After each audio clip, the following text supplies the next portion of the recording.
Good morning. I'd like to call this meeting to order. It's a Committee of the Whole meeting of SCRD at 9:30 a.m. on June 22nd, 2023. And I'd like to acknowledge that the Sunshine Coast Regional District is within the territories of the Shishal and the Squamish Nations. First, we need to adopt the agenda. I don't believe there's any changes to the agenda that I've heard. Moved by Director Gabius, seconded Director Lee. All those in favor? Motion carries. And I'll ask right off to get a motion to receive all the reports, materials in this agenda. So moved Director McMahon, seconded Director Inkster. All those in favor? The motion carries. And our first item is a water supply update, which is verbal. And I'll look to our staff to provide that. Thank you, Chair. I'll share my screen. There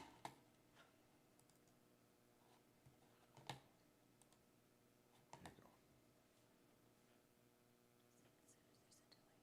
There you go. Good. So this is the water supply update for June 22nd, 2023. So currently the Chapman water treatment Chapman's water system is on stage 1, and stage 2 is coming in the next few weeks. It's interesting technology. I just got a text from Sandy, who's up in the watershed right now, from the helicopter giving me an update. We've been trying to get up all week, and there's just patchy snow. Most of the snow's gone. The ice is not on the lake anymore. SCRD staff meet weekly to assess the current situation. And I wanted to note some differences here, which I thought was interesting in the last couple of weeks in June. And you can see that from the June 3rd to 9th, when it rained on the 9th and 10th, you can see the weekly consumption from Chapman Treatment Plant was 122 million liters in that week. It rained for a couple days there, so cloudy weather.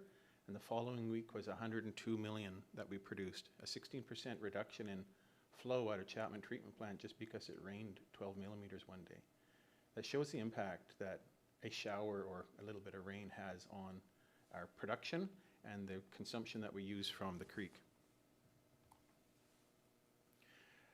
This is a very simple graph, but it does show quite a bit.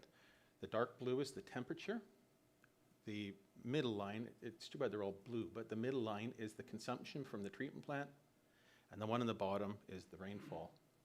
And you can see how the temperature dropped considerably when it rained, but you can also see how the consumption dropped considerably at the Chapman Treatment Plant. On June the 8th, we produced 18.8 million liters of water at Chapman Treatment Plant, and on the 9th it rained a little bit, and the consumption reduced to 14.4 million liters in that day. The next day it rained 12 millimeters, and our consumption dropped to 12.8 million liters. It's directly related to the rainfall and the temperature. That's a 32% reduction in water consumption in 2 days because of a little bit of rainfall. That's to me, it's a clear indicator that people use more water when it's hot, and the activities they're doing when it's sunny is causing that increase. I just wanted to note that this precipitation data was from Environment Canada. It's slightly different up at the lake. A good news story is South Pender Water System. We went on to stage 2 on June 9th, and there's been a 15% reduction in consumption since we went to that stage 2. In stage 2, it's elimination of lawn watering with sprinklers and other washing of exterior surfaces. So there again shows what an impact it has on reduction in sprinkling lawns. It's similar to what we had with the rainfall, 15%. The staff continue to work with people that we sent letters to up in South Pender to try and find more savings. The BC government,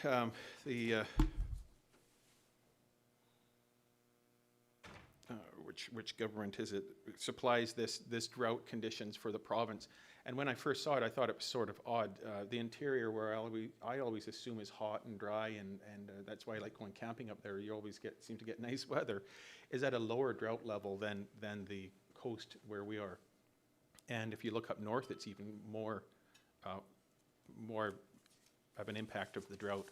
So it's saying that there's adverse impacts are possible in our location right now due to drought.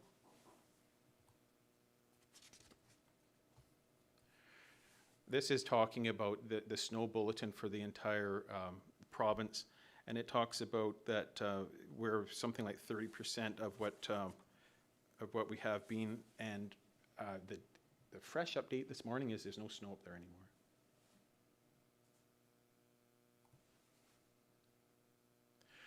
This is another tool that we use. It's a tetrahedron weather station. It's up on the mountain up behind us, and it talks about snow water equivalency, and this chart is challenging to read as well, but the very right trend, the blue one on the right, is from 2022, and the red one is this year. So again, snow water equivalency is what's in the snow and the water that's available in the snow.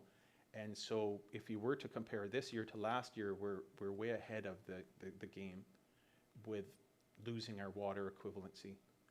But we also have to remember last year the spring was quite wet and a different spring. But that this isn't a good picture to see. We would like to see that red line all the way to the right.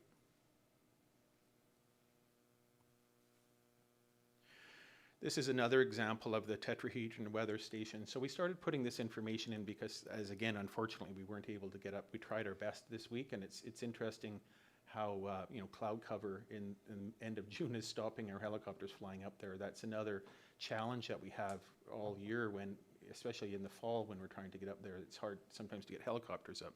But this is a good example of the snow water equivalency at the tetrahedron weather station, which I believe is higher than Chapman Lake. But it's showing that it's similar to 2021, but when you compare it to last year when we had a cooler spring, it's considerably lower.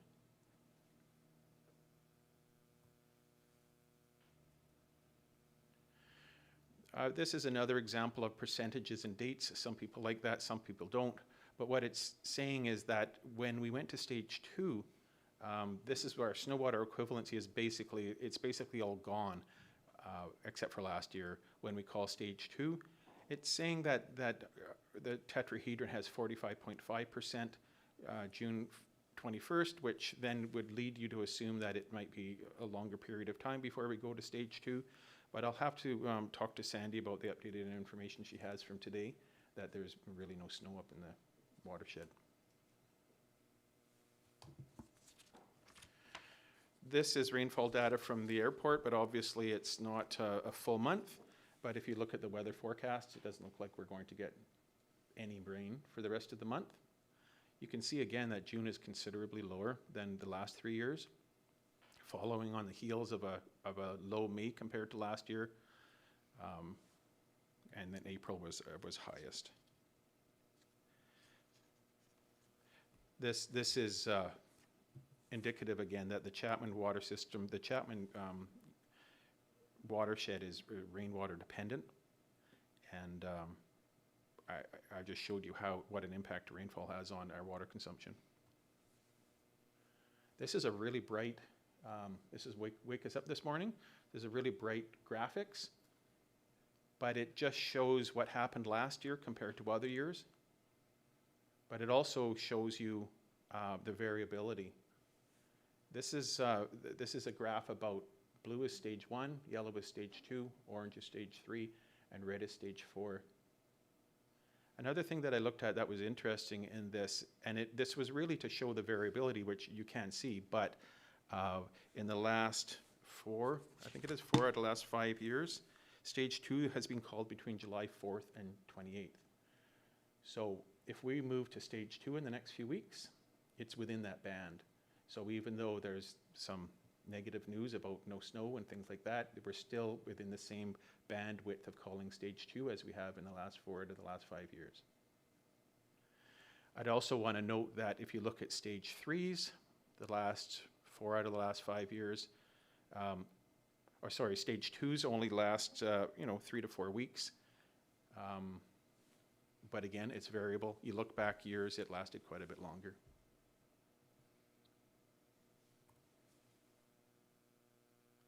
So the water source updates. The lakes are full and overflowing.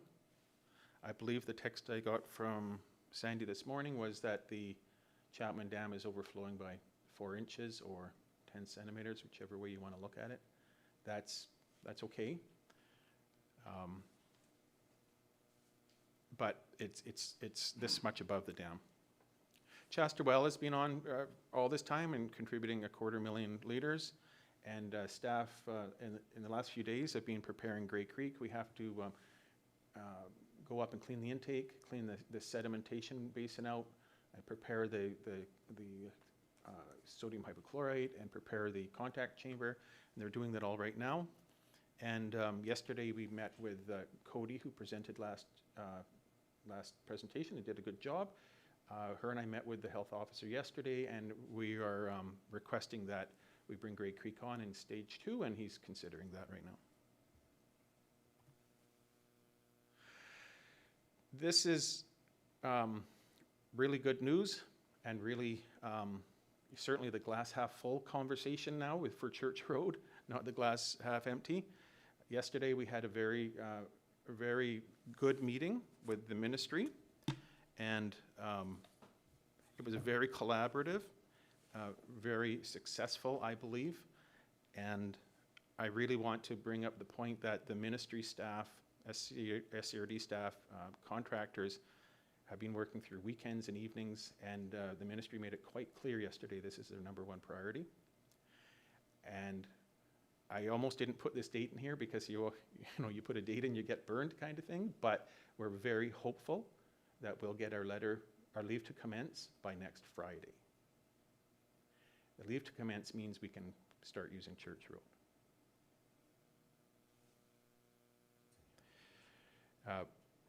The meeting yesterday, I believe everybody's on the same page.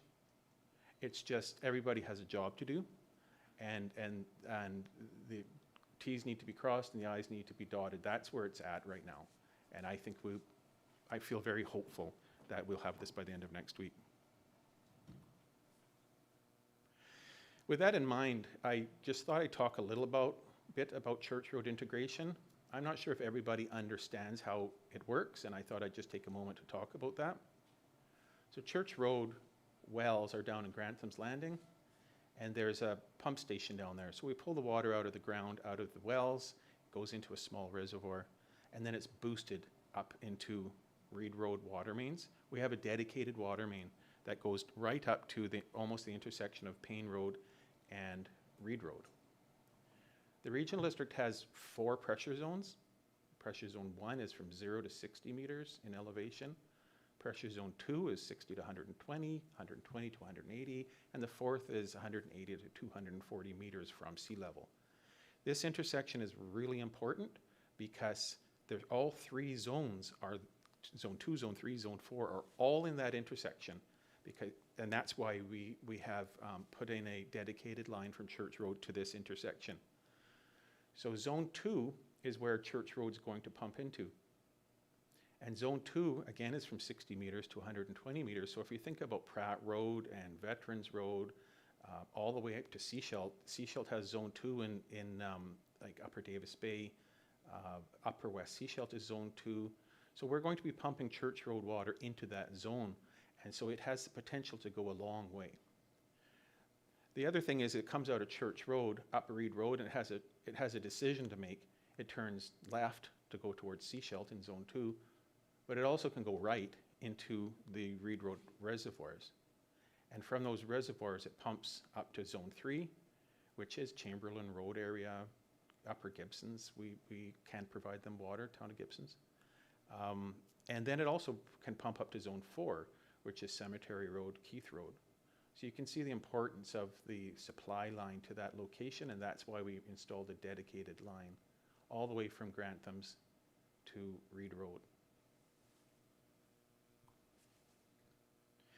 Environmental flow needs. Staff are working again with the same ministry but different people on the environmental flow needs in Chapman.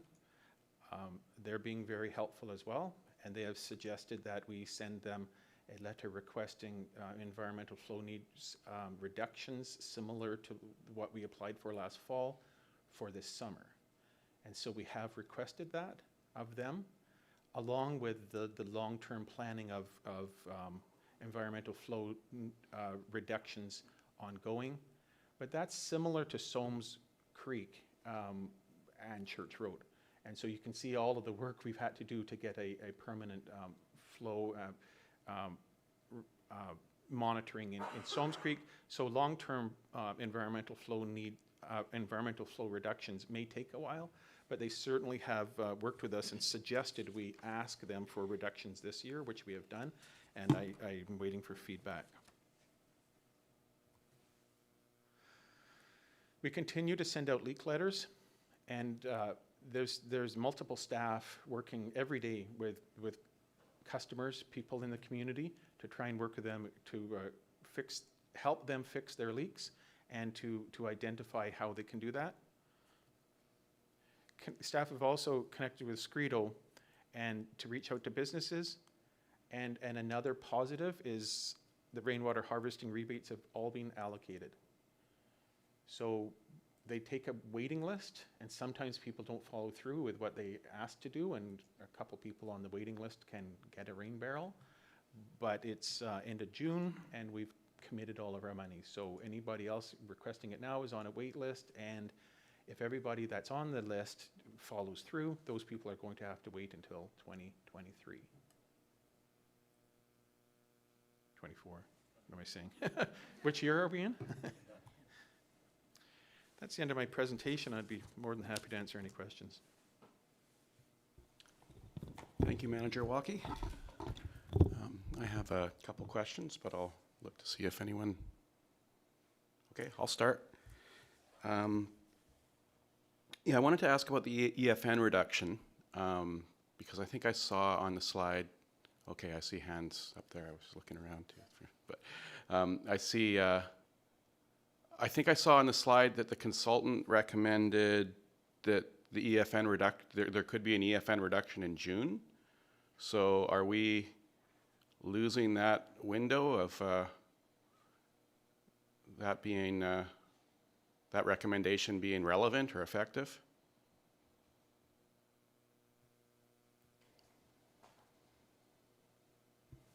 Thank you, Chair.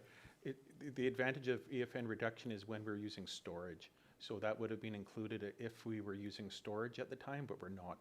The dams are still overflowing. So I wouldn't, we can't reduce the flow right now in the creek because it's overflowing the dam.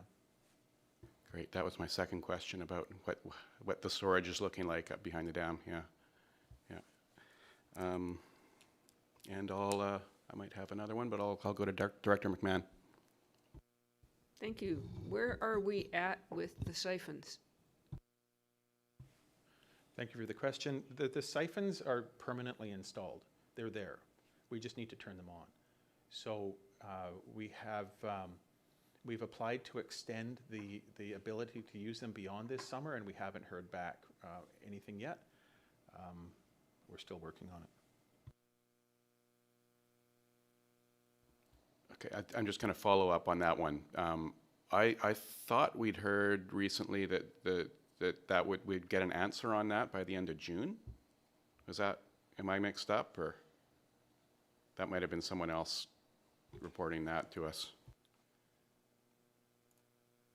I'll take a stab at it, but I might get the answer backwards. We're dealing with two jurisdictions on the siphons. One's provincial, one's federal. It was indicated to us that we'd hear from one of those two, and I wish I could remember which of the two, ideally by June 30th. We didn't have a timeline for when we'd hear back from the other. And the request to extend the use of the siphons for this year and next year was also accompanied by a letter of support from the nation. Director Stanford. Yes, thank you, Chair. I was at a Gibson's Chamber meeting the other day, and individual that lives in Grantham's Landing was commenting on the inability to get leaks fixed, not on his property, but in the more central piping. I'm wondering, is that an issue? Is not private leaks, but leaks beyond private property? And what's the timeline to get those fixed? I'm not aware of any leaks we have outstanding right now. If somebody has information, please let me know. It's a priority. We go and fix them immediately. Okay, thank you. I'll follow up with them. Director Inkster. Just a quick observation that I guess we're in a slightly better situation because as we talked about stage 2 a month ago, it was predicted to be a little bit earlier. That was just a on-the-spot question we asked of staff. So we'll see where it goes. There's no predictability of stage 2 at this point. From what I'm hearing, they're not sure. So because of the rain that's come, so that's a good thing. The two questions I had was, the first question was to Mr. Walkie about the water over the dam. Did we have a volume measurement of that comes over? I'm assuming it's a mathematical probably equation more than measurement, but it's obviously part of the EFN as well because it's coming over and going into Chapman Creek. But if we have a volume thing, and then I have a question for the CEO. Thanks. Director Walkie, or sorry, Manager Walkie. It could be director if you like. We currently at the, we call it the creek flow monitoring station, just below the creek, we have continuous monitoring that is on our SCADA system. So we can, every minute, we can tell what the creek flow is going beyond our intake. So prior to the rains, like it's sort of backwards to thinking, but prior to the rains, we still had some snow, I believe, melting, and we were at about 4,500 liters a second in the creek. And then currently, yesterday, I believe we're at 1,500 liters per second. So what I've found in the past is it'll ramp down and then sort of stagger around, and it's not going to drop another 3,000 liters in the next week kind of thing, but it slowly drops off. But so currently we're at about 1,500 liters a second, and we have to maintain 200 liters a second in the creek. Yeah, I guess you don't want it to drop 3,000 when there's 1,500, right? But okay. So my second question, thank you. Go ahead. With CEO is we've talked about this to Dean. We've talked about the inventory that you were thinking, Shane, Mr. Walkie. So please address your questions through the chair, though. Sure. Okay. It's in reference to a conversation we had, so that's why I was looking that way. But I'll look at you then and say that I'd asked the CEO about a water inventory, and just to answer to a previous question that I keep getting asked about, and we were hoping it was in the presentation. I didn't detect it there, so I'll go through you to the CEO to have that question answered. Thanks. Was that clear for staff? Whoever's. I think so, but I'll just clarify. I believe the question is related to the request that came through the board as a result of a notice of motion to update the water demand analysis or the water deficit, more or less. So that work is underway. I believe we anticipate that to be completed probably end of next week. We're prepping that information to accompany a grant application to the Disaster Mitigation Fund that's due on July 17th. So we'll have the 2018 water demand analysis / water deficit study that was done will be updated by probably the end of next week. Yeah, and I'm assuming it comes to the board soon after, probably. Through you again to go back behind me there. Yeah. Yeah, it will be it'll be coming to the board shortly, along with a number of other hopefully exciting pieces of information over the next couple of weeks. Got something to look forward to. Director Lee.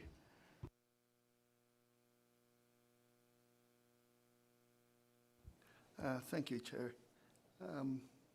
I have two questions, if I may. I'll ask the first one and then see if it's okay to ask the second one. I was wondering if we could have copies of these slides, and if we had copies of the last update stored somewhere. I couldn't find it. Okay, looking for this, the staff table. I think that's going to be a yes and. Yes, you certainly can. And I believe the slides from last time are probably on the website, and that's where these will be as well. What's that? Okay. And well, if they're not, I think they are, but I'm not on the website. So if they're not, they will be. we can Okay, follow this up after the meeting, maybe, if we need to look and check, yeah. Yes, thank you. Okay. I did look, so I have one more question if I can. Yeah, go ahead. Okay. I guess I'll find out if my calculations are correct or not shortly on the water deficit, but right now, doing my rough calculations, I believe Church Road will add 19% more storage. If we use it, we'll save 19% of our releasing our storage. If 2023 is a repeat of 2022. So then, if I logically go along with that, I find that we will never use all the capabilities of our siphons. We actually will have a large amount of water left that the siphons could access, because theoretically we'll be starting a month later and we can't use the siphons until stage 4. If we were to use the siphons at stage 3, we could extend stage 3 and never go to 4. Has that been considered in our analysis, or is that something that will happen after we get the deficit? Or is it something the province will even allow, too, I guess is a question. Well, they won't allow it right now, which is the problem. Yeah, Chair, they did allow it when we first put the siphon in. to stage 3? Yeah. Yeah, okay. But in 2017, but they withdrew that permission after that. So that's hence my question. Okay, thank you. Look to Manager Walkie. Thank you, Chair. In our permit, it says we can only use the siphons in stage 4. We would need to change that. We can only use the siphons in stage 3 for testing, getting ready for stage 4. And I haven't done that 19% calculation, but the way that I look at it, it's about 4 or 5 million liters a day from SOMS, depending on the consumption in the system. That's presumably what you're saving in the lake. And if it's 4 times 30, it's 120,000 a month, times 2 or 3 months, 360,000 kind of thing in the lake, 0.3, 0.4. So how that is in relation to how much we use the siphons. Last year we siphoned about 1 million. So it, just thinking off the top of my head, which is sometimes dangerous, that I think we still would have used the siphons, but not used 1 million. We would have used 0.5 or something like that.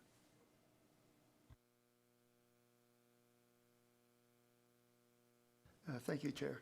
And it was a little complicated, but I understood. Yeah. I'm not sure everybody did. You have more numbers for your spreadsheet now? Yeah, I have more Okay, numbers good. for my spreadsheet. Thank you for bearing with me. Director Gabius.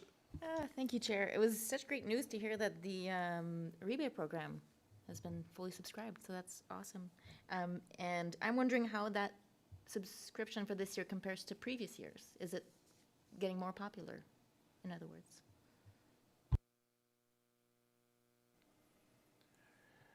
I don't know the exact answer to that, but I believe this is the first time we've had a full subscription. So if this is the first year with full subscription, yes, it's getting more popular. And I believe that it didn't fill out this early in the year. So I could see potentially, it's too bad we didn't have more funding. We maybe would have more people continuing throughout the next 6 months. Okay, I have one more question. One regarding the EFN reduction, there was a mention in the slide that the next steps would be First Nation consultation, and particularly considering the workshop we had with provincial officials a few weeks ago, I'm curious if this is something the province is taking on, or they're asking us to take on, or it's more of a collaborative effort to do that consultation for monitoring. Thank you, Chair. When I presented, I tried to define the difference between the long-term environmental flow reductions, and part of that we will need an adaptive management plan like Church Road. We will need monitoring. We, of course, will need Seashell Nation's input. What we've done recently is asked for this summer's reduction in a different request. And of course, we will need to talk to the Seashell Nation with that if we do get approval. But I believe the Seashell Nation communication will be on our behalf. But, sorry, now I'm hearing that would be after approval, though, or is that the next step? Just confused about the Thank you, chronology Chair. here. Sorry. We've asked for a reduction in EFN this year already. Yeah, okay, I understand.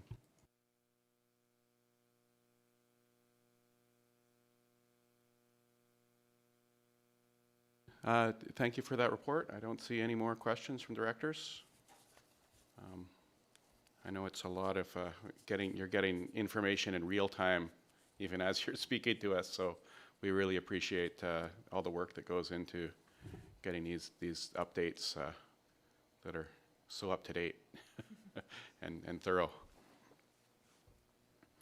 And now we have the budget project status report, which is a lengthy report we have that is for the full leadership team is here to answer questions, or most anyway. I think yeah. Right.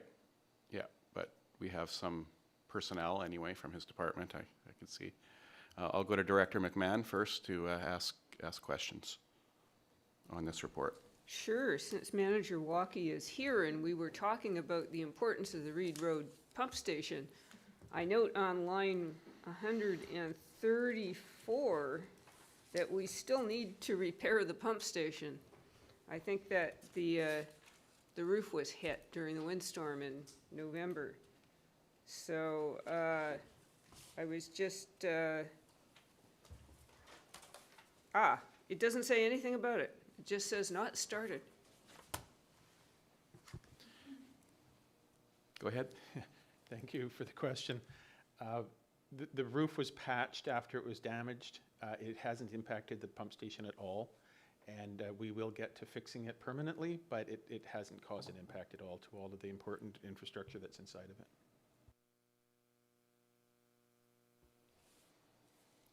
Okay. Do you have another question, Director McMahon? Or I know Director Lee Sure. has some, so I might put him on the spot soon. Okay, well, I have another one which might need to be followed up on later. It was about the DL 1313 nominal rent tenure application. And I was just wondering what clarification of intent for land really meant. And I also wanted to get an idea of what sort of public engagement would be upcoming. So, you know, that may be beyond this meeting, so perhaps it could be a follow-up item.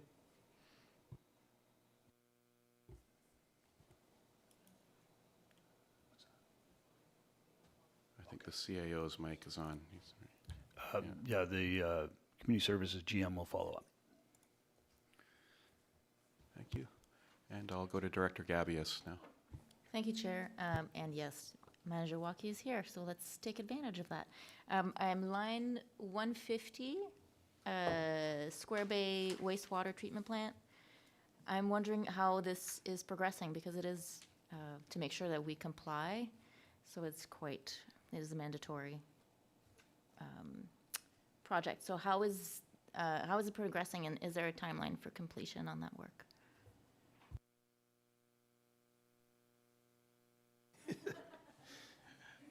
Thank you for the question.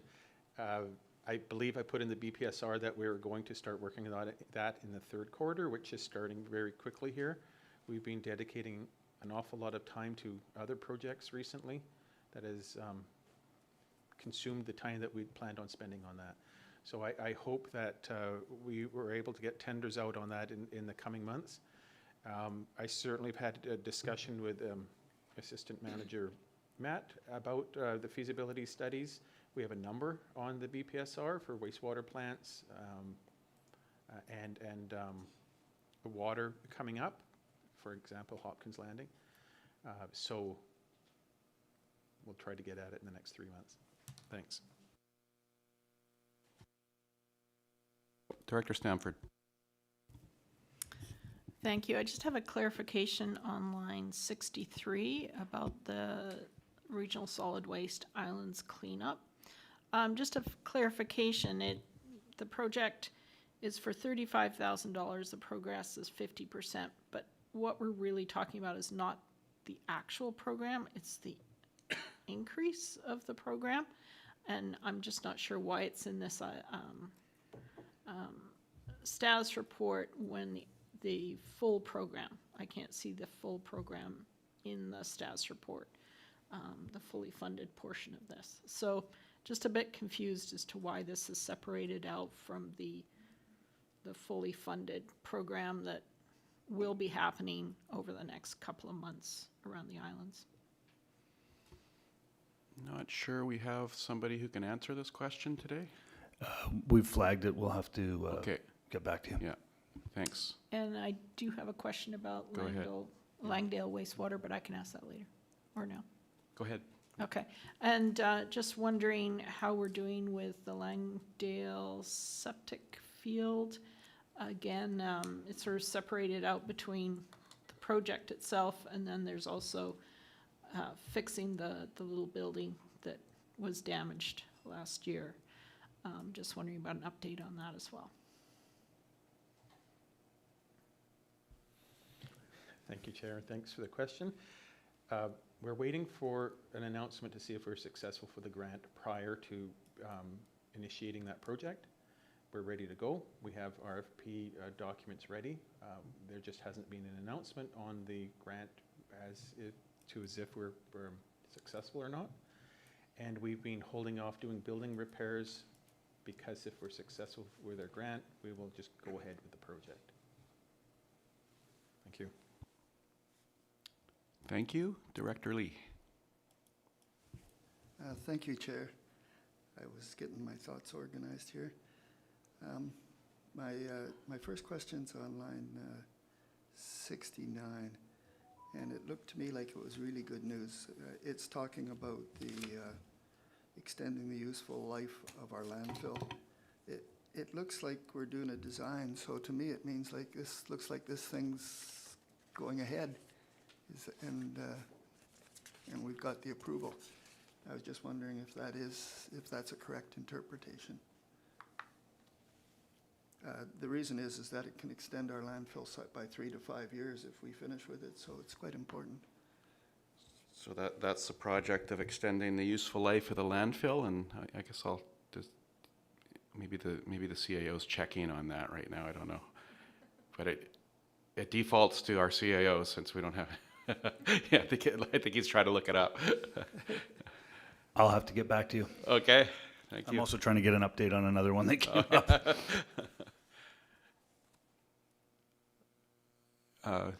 You have something more, Director Lee?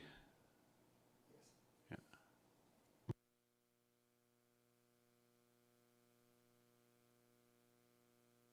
This is another one on line 80. It's kind of, it's in Area A, and it's a water main replacement project.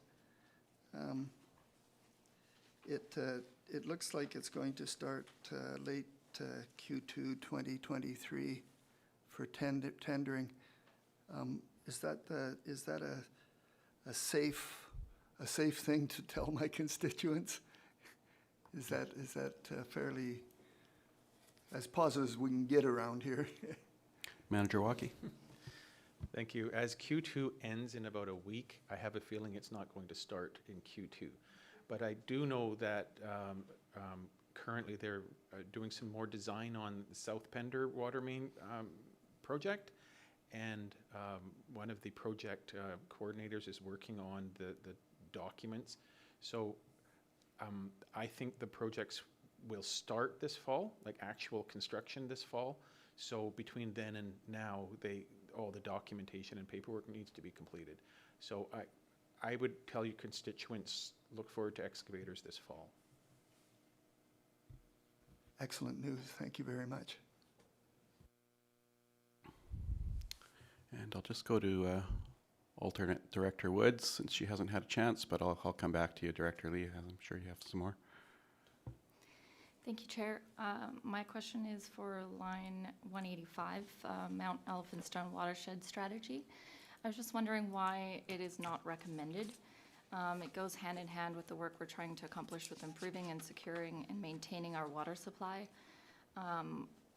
It is important that we have data from a hydrology study, and it says that it's not been started, or sorry, it has been started, but no cost is accounted for. Started but not recommended. So I'd just like to know why it's not recommended, and also how the amount of 10,000 was determined, and if maybe it should be more. I might be able to help with that. I see Manager Shea there. But I think the category for not recommended was the budget category, but it was passed anyway, so that's kind of, I'm not sure why that's in the spreadsheet at this point. I mean, the board passed it, so I can't answer that, but I do know, I do know that the town of Gibson's and staff at the SCRD are talking like on a daily basis about this, so about the general concept of water in the Mount Elphinstone area. But I'll go to staff to elaborate on that, and I see Acting Manager Shea. Thank you, Chair. I'll just confirm that staff with our communication with the town of Gibson's, and there's a few prerequisites that are falling into place in the next few months prior to moving forward with hosting a workshop style setting for multiple departments and agencies. I'd add, I think from our board's perspective too, like we're in as we learned in our water update, like we really need our staff to be, their energy and time is going to be focused on the summer right now. And this kind of longer term planning is probably something that's going to get going in the fall, I'd suspect. It's not the top priority right now. Director McMahon. Sure, and this is one that may require follow-up later. But on line 77, our green waste site, which really ought to be called the yard waste site, just to eliminate confusion with like green bin programs and stuff. But there was discussion of having somebody actually find out who's using the site. And it hasn't been done for the last couple of years. One of the options discussed was hiring a summer student to stand there with a clipboard and find out who's using the site, how many people, what kind of loads, what's in them, et cetera, et cetera. And I haven't seen, because we're making all these decisions with no data on who uses the site or what for. So I was wondering if there had been any progress in that direction, because we're losing the window of, green waste volume time. Thanks. So is this a budget project, or was it not a budget project? Is that the point I here? thought it was part of this. Part of one of the lines here. 77, okay. Again, lots of solid waste questions today. So I think staff will just have to take a note of that and try to find the answer.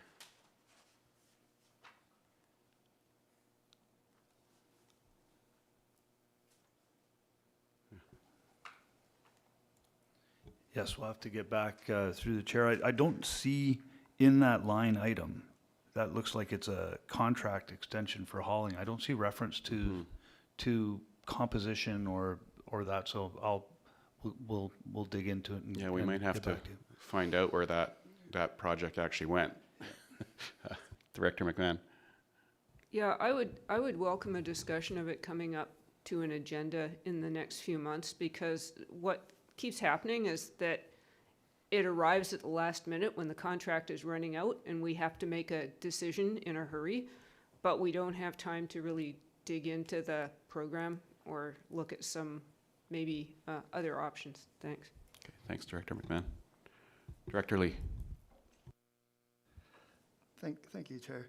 I promise I only have 2 more questions. But I wanted to make a comment, and I wanted to congratulate staff on the thoroughness of this report. I had a lot more questions before I started reading in depth and finding the dates and the updated status. It's working very well for me, so I have to point that out. My last real question is on line 158, and it's about the water meter data analytics. And I believe that our general goal is to have those ready to go when we get all the meters installed. But I was just wondering if there's no date when it's going to be done. And I was thinking if it was done earlier, it would be useful for everybody for the existing meters. So just wondering if there was any insight into that.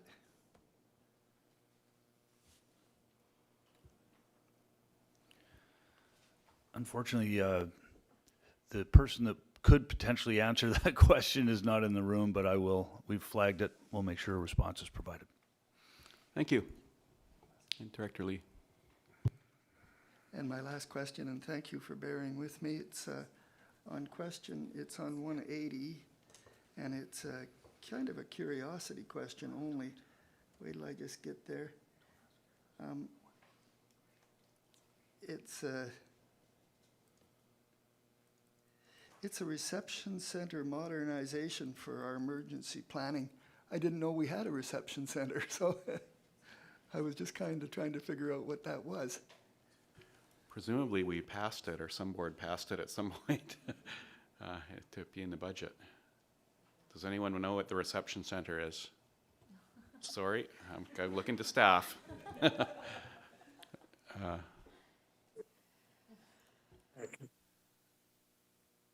I'll have to get back to you. Okay. No, we've got Manager someone. Trait. Yeah. All right, thank you. So the reception center isn't necessarily one specific site.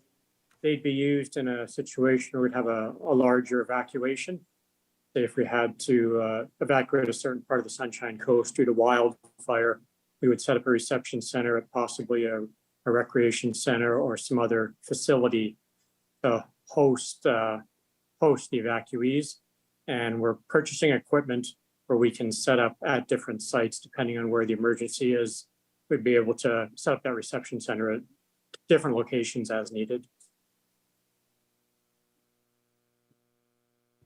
Thank you, Chair. That was really, I know it's well overdue. I'm pleased to see that going on. Thank you. Well, reaching the end of this report, I want to especially thank, there's still one more. Okay. Alternate Director Woods. Thank you, Chair. My question pertains to line 194 for Hillside Development Project. My question is, has a consultant been hired yet, and are we putting this out as an RFP? It seems like a lot, $120,000 for this. Is it not something that we can do in-house cheaper if we are looking to get a consultant? Thank you. Well, the budget decision has been made. That would have been a question to ask during the budget process. And maybe it was asked, if anyone recalls. But staff may be able to enlighten us further. I see Manager Parker. Yeah, thank you, Chair. What I can say is that we were actually able to hire an in-house person to look after this project. She actually started working with us this past Monday, her first day on the job. So she'll be working on about a 1 day a week basis on average. Thank you. Thank you. I wanted to especially thank GM Gagnon for joining us here and being completely off the hook today. And so, but the next item is also pertains to her department, which is the Half Moon Bay Community Hall and Cooper's Green Park enhancements project budget update. And we also have the Manager of Asset Management here joining us.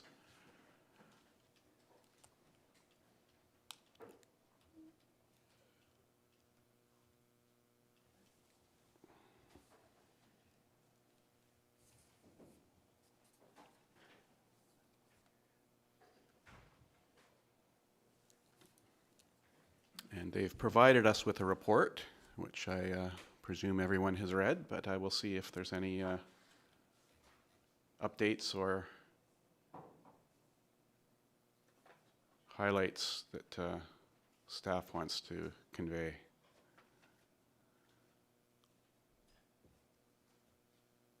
They're just getting seated. Thank you, Chair. The purpose of this report is to provide an update on the Half Moon Bay Community Hall Coopers Green enhancement budget. This report, we said we'd come back in July. However, just to make the timeline of the financial plan amendments and adoption work, we had to come back today. So I believe it's fairly self-explanatory, and staff are happy to answer any questions you may have. Director McMahon. Not actually a question, I just wanted to express my appreciation for the handsome chart on page 22, which is both attractive and easy to understand. And it's very welcome because we get an awful lot of tables full of numbers. And so it's really nice to see all the money stack up. Thank you. Director Lee. Thank you, Chair. The donations of $345,000, I was wondering if they've been requested back, who owns them, do we have to give them back, that kind of thing on those ones? Thank you, Chair. If I may, I will start, and if CFO Perot has anything to add at the end, she can certainly do so. So as per an earlier board report back in March, we did say that we would be sending letters to all the donors, as well as the community association that had funds in trust. Those letters were sent. We have heard from the majority of the donors and the association and have refunded money as requested. And as per the report in front of you today, given the amount that's left, it's quite nominal. So we have moved forward with a budget that is not inclusive of any donations. So for the most part, there's a few stragglers that we haven't heard from. There's a little bit of money left with us in our trust, but it's nominal at this point in time. So the budget in front of you today does not include the $345,000 that was approved to be part of the revenue source for this project. I'll just turn it over to CFO Pro in case she has anything to add. Thank you.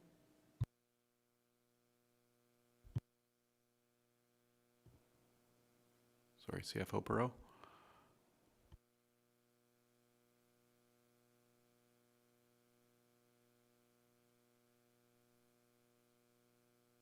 I think you're on mute.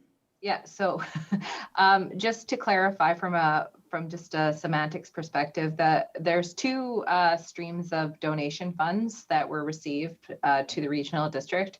One was held in trust with the Half Moon Bay Community Association, which those funds have been returned. The donors, we have approximately 173 donors. Some have contributed duplicate amounts. There's a deadline of June 30th to then amend our financial plan formally, and that's part of this particular report. And to date, we have received most confirmations. So at this point, those will be payments will be issued to donors back in July. So yes, we're almost complete with receiving notification from everyone that they would like the funds returned.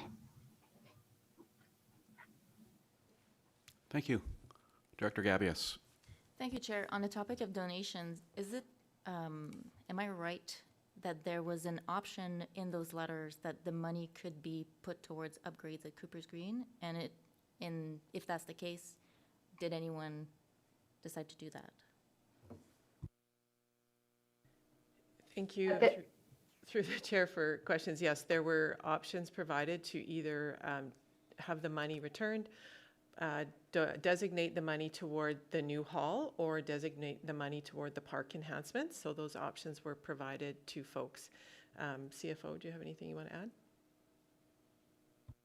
So just maybe to answer the second part of the question, I think we have 3 people who have said that they would like them kept with the regional district. So as stated earlier, it's a very nominal amount. And based on the intent and the presentation of how those funds were received, they will be kept within the Coopers Green Park They won't be redistributed to the other project because that is not the intent. Thank you. Director McMahon.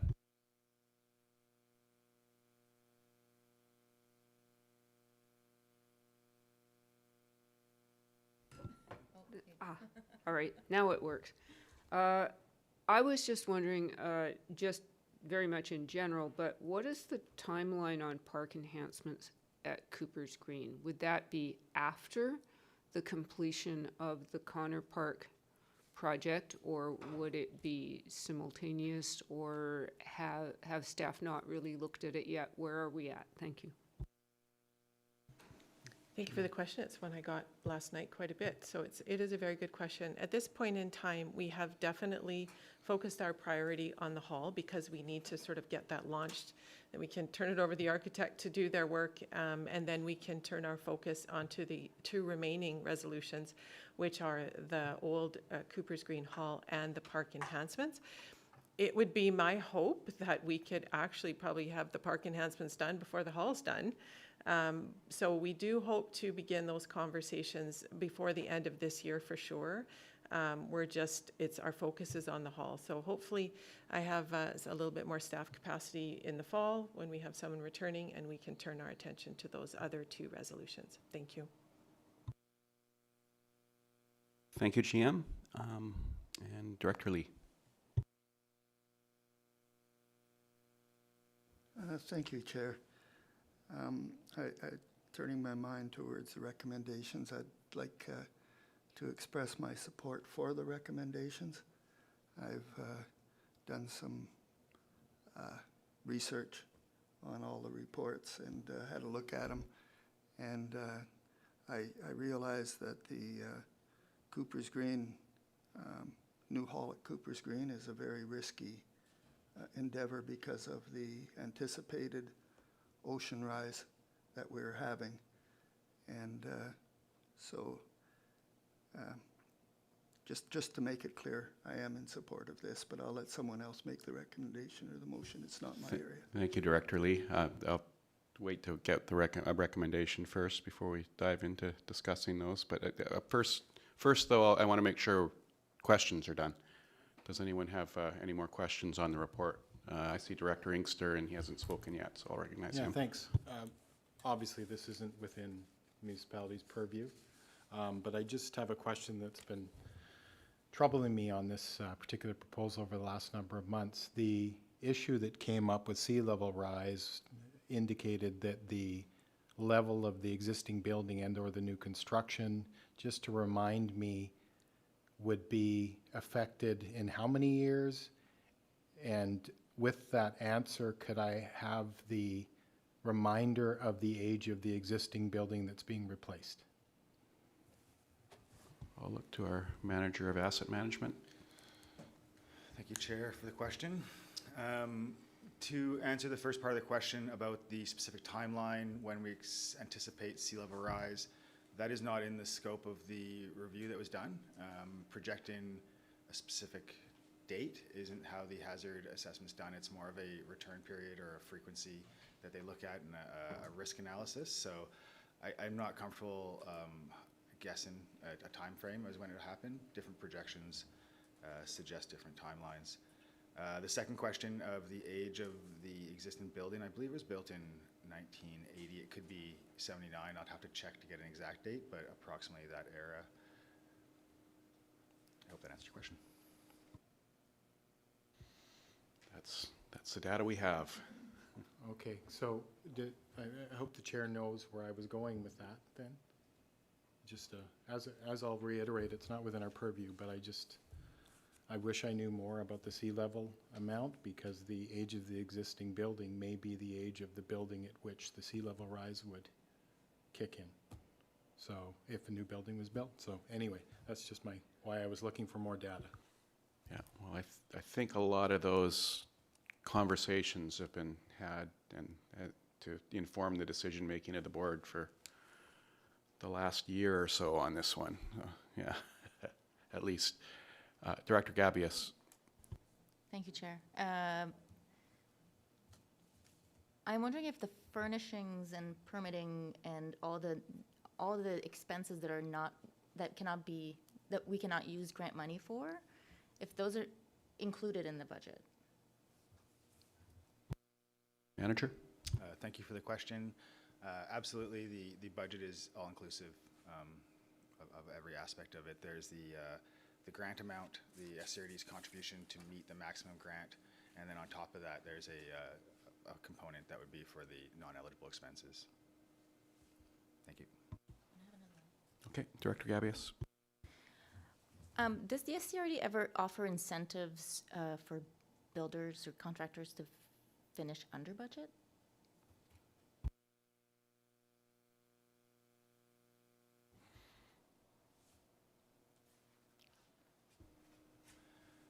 I can't speak, thank you, Chair, for the question. I can't speak to the history of all contracts issued by the SCRD, but different contract formats, include incentives for performance, time, budget, and depending on the type of contract we look to engage with the builder, we can look to include things like that. Sorry, GM Perot, or sorry, CFO Perot, do you want to say anything on that? Okay, that covered your answer, I think. Director McMahon. Yes, I understand that there was an open house last night to talk about the hall, and of course, it being last night, it's not included in this report. So I was just wondering if staff had a really brief comment. Was there a good turnout? A lot of questions? How did it go? GM. Thank you, Chair. I don't want to steal perhaps much thunder from Director Gabius because she might share some of this perhaps in a director update at the board meeting. So we did have an open house last night on site at Connor Park. It exceeded my expectations in terms of attendance. There was a few of us that tried to put together how many people we thought were there, and we thought approximately 200 people throughout the 4 hours that we were there. We definitely had a steady stream between about 3 and 5:30, and I think we were out of there. We still had some people chatting with us after 7, quarter after 7 or so, and then we were able to pack up. That was the first, and we hope to have another opportunity to be in the community. We're just looking for the right venue for that, the right activity where we can find folks and speak to them. We also intend to put up the display boards that were up at the event last night. We're going to rotate them throughout our rec centers as well as here at Field Road so that people can continue to provide their feedback. And copies of the display boards will be put up on our Let's Talk page as well so that people can put their post-it notes electronically. We'll take that information. It will inform the pre-design phase that our architect is undertaking with a report anticipated back to the board. I believe we put around end of September, beginning of October. Thank you. Thank you. Director Gabius. Well, thank you, Chair, and I will take this opportunity to thank staff for putting on such a great event. I mean, it was not a celebration by any means. It was just a very well put together, beautiful presentation by the architects, and please thank them on our behalf. And yeah, turnout was really exceeded my expectations too, and I think overall it was quite successful, answered lots of questions, addressed a lot of concerns, and it was really good to hear what people care about so that we can integrate that in the build. So, but all that being said, I am going to move the recommendations as listed on page 21. Seconded by Director Lee. Any discussion of these of the motion? I'm not sure, Director Gabius, I think your hand's just up to move it, right? Yes. Yeah. Yeah, okay. So all those in favor? That motion, all those in favor, all those opposed? Oops, no. That motion carries. I'm not sure was that a... Okay. So no further questions on this item then? Okay. We are on to the Transit Improvement Program. which is item 5 on the agenda, Annex C, pages 110 to 113. And I'll look to our General Manager of Community Development. I think it's to summarize this report. Thank you, Chair. This is part of the annual planning cycle. We had a brief, well, not brief, it was a lengthy discussion about it a couple of weeks ago at a committee of the whole. As part of that planning cycle, BC Transit needs some direction so they can go away in the summer and work with our staff to come up with the approximate costs of the proposed expansion. Based on some of the discussion from the committee of the whole, I'm gleaning that we might want to have a more wholesome discussion around our expansion priorities. But given the time that we're at in the year, we do need to give BC Transit some direction right now for next year's expansion. So because we want to have a more fulsome discussion, I had the discussion with BC Transit and they're okay with us forwarding 1 year of expansion, and that was something I think I heard fairly good alignment around the table on, which was the priority route and the expansion to our custom transit. So we felt comfortable in bringing that forward to you as our recommendation for the first year of expansion, with a commitment to come back before, I think I said end of Q1 in 2024, to have a more wholesome discussion with the board on the subsequent expansion priorities over the next few years. So with that, Chair, I'm happy to answer questions. Thank you. I'll just say I appreciate that strategy. I really feel this new board needs a new crack at the longer term expansion discussion. So I appreciate that that's being considered. But the priority to increase the frequency of the main route is something that seems to have a consensus here, and it's something that I've heard BC Transit's really, their strategy is that needs to happen first, it seems, before other things can, other priorities can come in line. So I think this is a good logic and rationale. Director McMahon. Yes, my question was that given that there is a custom transit service review underway now, should we not make our recommendation a little less so precise? Like we're specifying service hours, but instead of specifying the hours, why don't we just say that we would like to add 7 hours of service, or however many hours of service it is, to our existing custom transit service, and then assign those hours based on the feedback that we get from the consultation? GM? Thank you, through the chair. That's an excellent question. So we do have some flexibility where that is concerned. So that I did touch base with BC Transit around whether that was a possibility, and they're certainly in support of that to a certain point. We can't add a new route or new destinations, but we have some flexibility with those hours. So if you want to change the recommendation, we can do that, or we can leave the recommendation as is with the commitment that there is flexibility to take those hours if we determine that we want to put them all on, early morning or later in the afternoon. We have the flexibility to be able to do that. So it's really up to the board how they want to move this recommendation forward. If you want to change it to just say increased frequency of custom transit with hours to be determined, we can do that, or you can leave it as is, knowing that there is flexibility to move those hours around. Thank you. Director McMahon? Yeah, I actually would like it if we said increased hours for custom transit service, and because it feels more like a consultation if we haven't made the decision before we go into it. Okay, well, you're free, or anyone is free, to put forward the motion, put forward the recommendation, the wording that way when we put it forward, and it sounds like that would work for staff. So I'll look to Director Stamford now for questions. Thank you, Chair. I'd like to make the same recommendation for Route 90, that I'm not sure where the research or background has come that 6 a.m. to 6 p.m. is the best use of that half-hour service on 90, that it may be a few hours in the morning, a few hours at night to create that 12 hours, and that after 6 p.m. might be used more than say half-hour service over the 11 to 3 time period. So I'm going to recommend that we make the same adjustment to that Route 90 objective.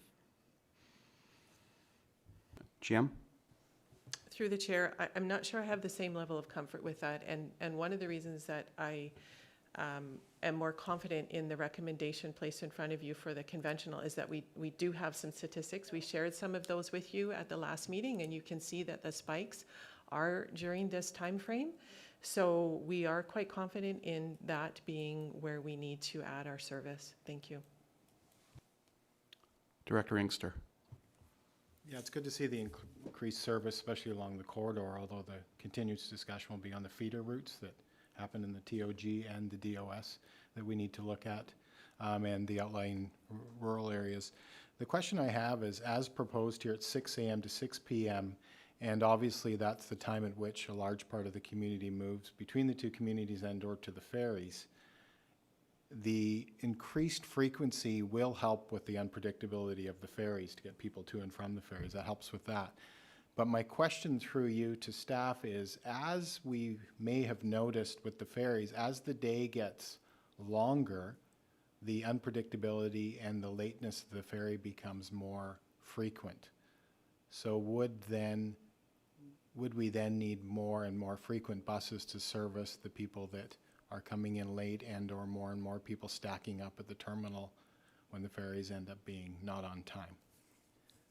Thanks.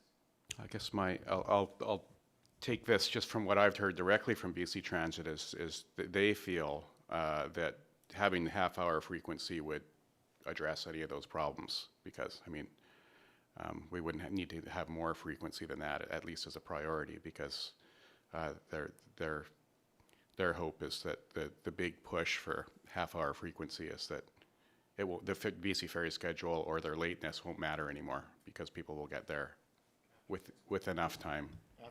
After 6 p.m. Okay, yes, sir. Yeah, that's what I'm referring to. Okay. Later on in the day, Okay, I understand. Yeah, I don't know. Does the GM have?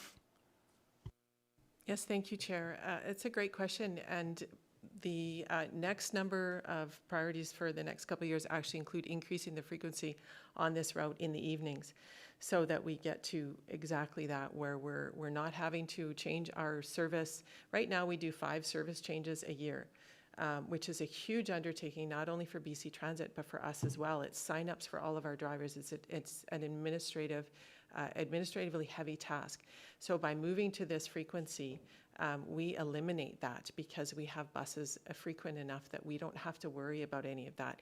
So this is just the beginning of the increased route frequency on Route 90. There is a priority in the next couple of years to increase it in evenings as well. What we're going to find, though, as we start to do that, is it's not just about tweaking schedules, it's about adding buses and adding additional hours, and where we're going to start to run into some challenges organizationally and operationally is with the addition of buses. Our Mason Yards is getting to capacity, so we're having to balance priorities and expansion with our expansion ability. So what's in front of you is what we believe to be the most important thing over the next year. We'll have a continued conversation about years 2, 3, 4, 5, 6, through to, I think, year 10. We should probably look at 10 years of expansion, and marry that with the expansion study that's being done right now. So that's queued to be done at the end of August. So we'll be back in front of the board with the ramifications of that. The custom transit review that hasn't started, but it will, and is proposed to be done before the end of this year. We need to marry those discussions all together to look at expansion of our service in its entirety. Thank you. Director McMahon. I would like to attempt a motion. So I would like to move the recommendations on page 110 with the change that under 2B we say increased custom transit service hours.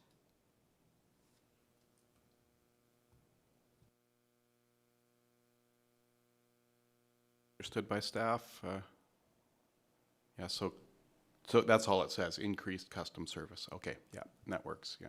Chair, if I may, if I can suggest, and the board is comfortable with it, the resolution and the way it is in front of you equated to a number of hours. I can't do the math on the fly, but if the commitment is to maintain within those number of hours, then I'm comfortable with the resolution as is. Thank you. Okay, yeah, we will need a seconder for that. Okay, was there a second? Seconded by Director Stamford? Yeah, well, I need to see.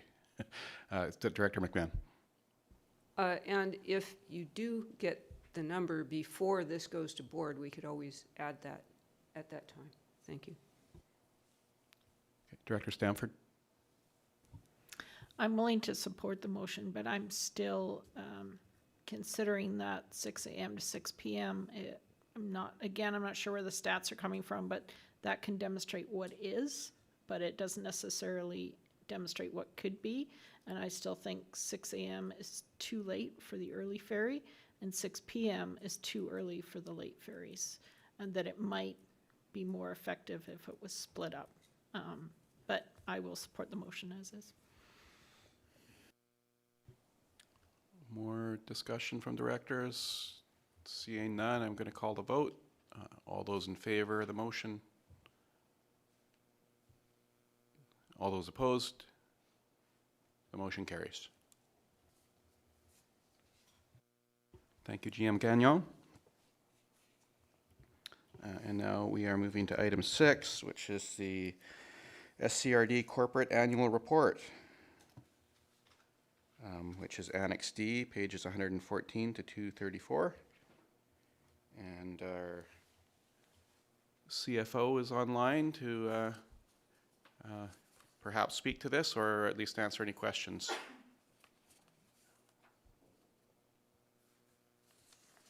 Okay. Are there any questions about the report? It's this is an annual report that all local governments need to produce every year, and this one's very thorough and attractive. And I'll look to Director Stamford. Thank you, Chair. On page 123 of the package, page 7 of the report, again, fabulous report, so readable. I'm hoping this is a draft because the demographics by age and gender, as far as I can see, there's no 5 to 14-year-olds on the coast.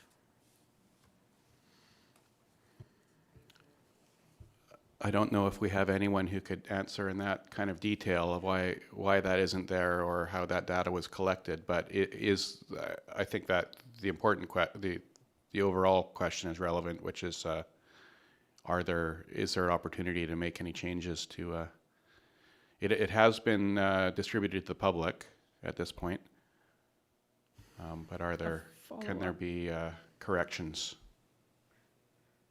Looking to our CAO or our CFO to help answer that.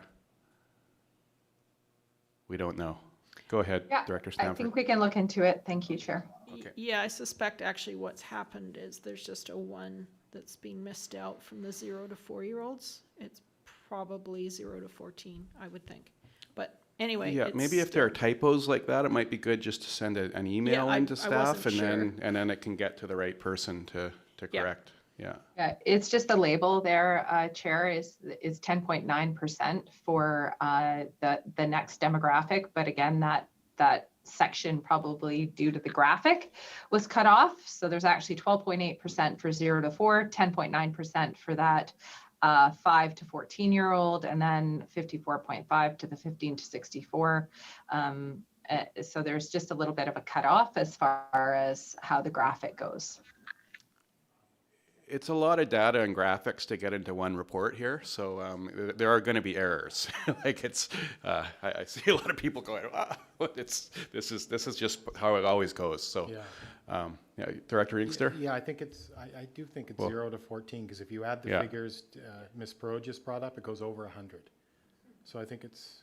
We'll look at it and fix it. Yeah. Okay. I mean, at least I don't know if it can be fixed, but staff will look at it and get it fixed for next year at least. We can promise that. One of my kids just disappeared. Yeah, yeah. Don't worry about it. Your kid didn't disappear. Yeah. Any other questions? Well,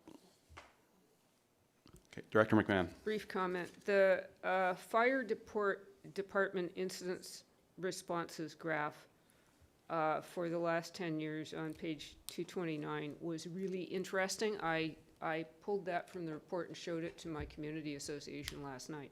That is a really interesting graph that illustrates the challenge facing our volunteer fire departments. Thank you.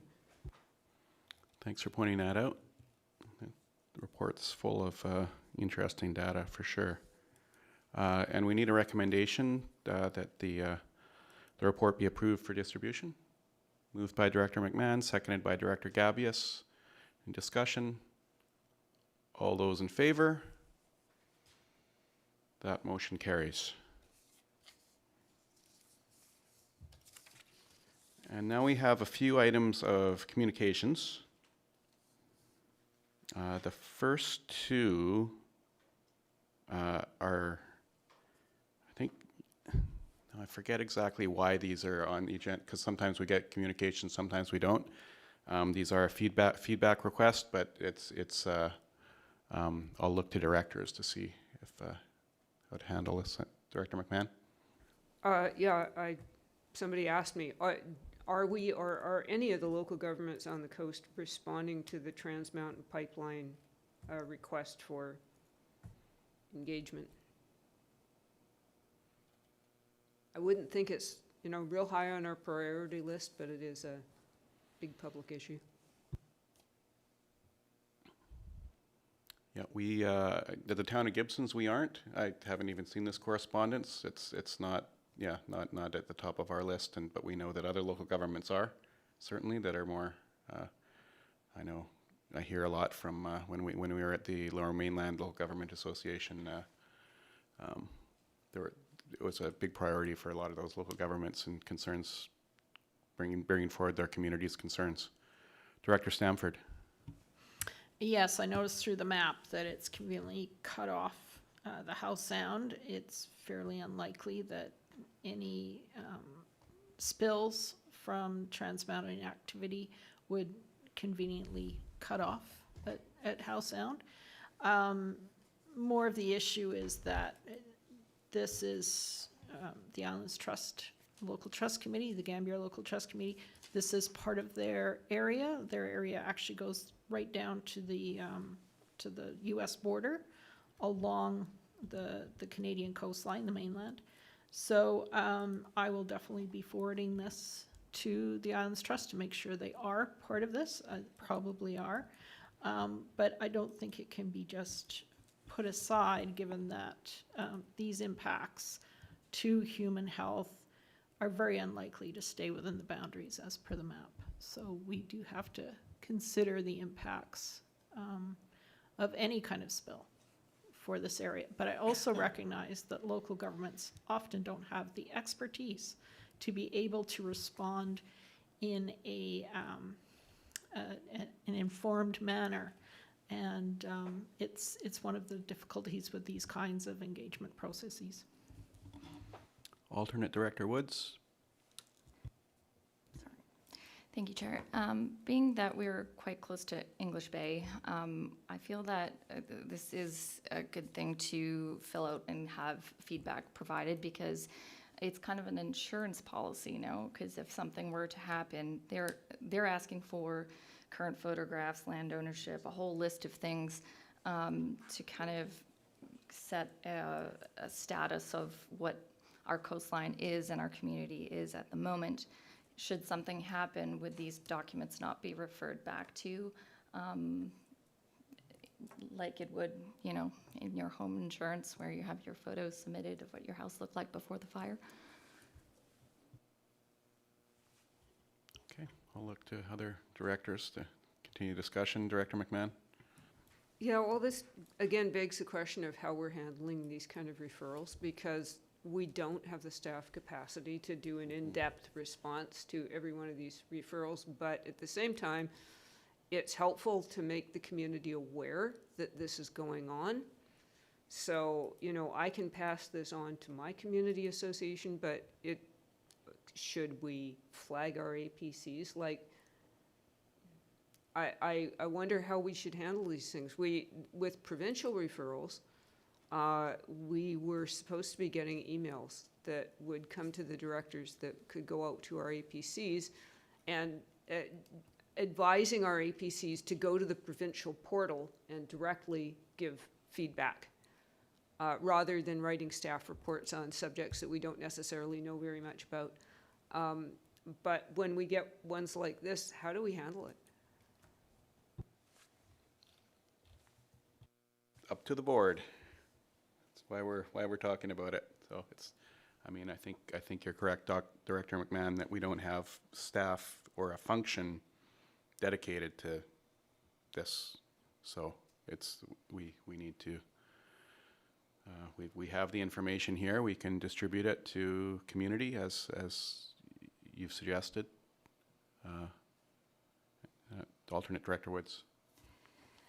Could our reply to Trans Mountain also not include something along the lines of, you know, are we expected to put forth the funds to do these studies, or are they, if they're requesting this kind of information from us, should they not provide some kind of funding for it? I don't know if we even have the resources to make that reply. Really, technically, in a lot of ways, we're really focused on water right now, for one thing. I'll say that much. But we do have another item of correspondence here, which is the Coalition of Childcare Advocates of BC, and it pertains to a proposed resolution to UBCM. I think it even touches on the resolution going to AVICC, and I don't know, the timing's obviously off on that, so I don't know if they're thinking of next year. I'm actually on the joint committee for childcare. Director Bax is the SCRD representative.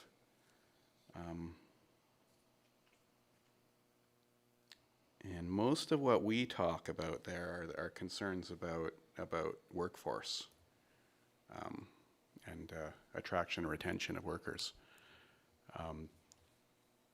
This resolution, I'm not sure, pertains to that, but Director Inkster may have some insight into it.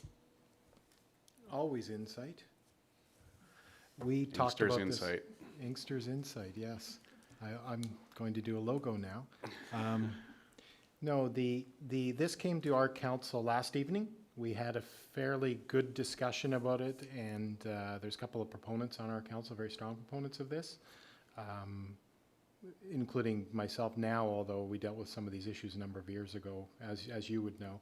Our kids are older now, but we supported it, and we will continue to support it, and some of the engagement at the UBCM will be on this issue as well from our council, which, as this group will hear through the town of Gibsons, Shishel Nation, and this board, we will be reaching out, as we should, to look for presence at those discussions and or support. So that's where we are. Thanks.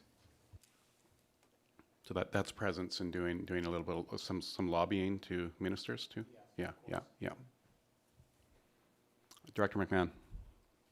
Yeah, I think we can take this for information going forward into UBCM, but no action is required from us at this time. Okay, yeah, I'm not seeing anyone, and I appreciate the District of Sechelt has some advocates on council and is leading the way on this issue, and has in the past too, in hosting the childcare plan that came to the District of Sechelt to do on behalf of the whole coast. Yeah. Director Inkster? Yeah, thanks. I mean, we have children that live throughout the coast that need care and services, so I think the board is coming back. It may be, and it's on the board's radar, but I think we should support these things. Thanks. All governments. Thanks. So seeing no direct motions out of any of the communications, just look around one more time. I think we're finished that section of the agenda. And it says new business, it says in camera, but I don't believe we have any. Not to my knowledge, anyway. So we're ready to adjourn. Moved by Director Inkster, seconded by Director Gabius. All those in favor? The motion carries. And do we have anyone out there of those 18 Zoom figures that might want to ask a question? Is anyone viewing online interested in asking a question?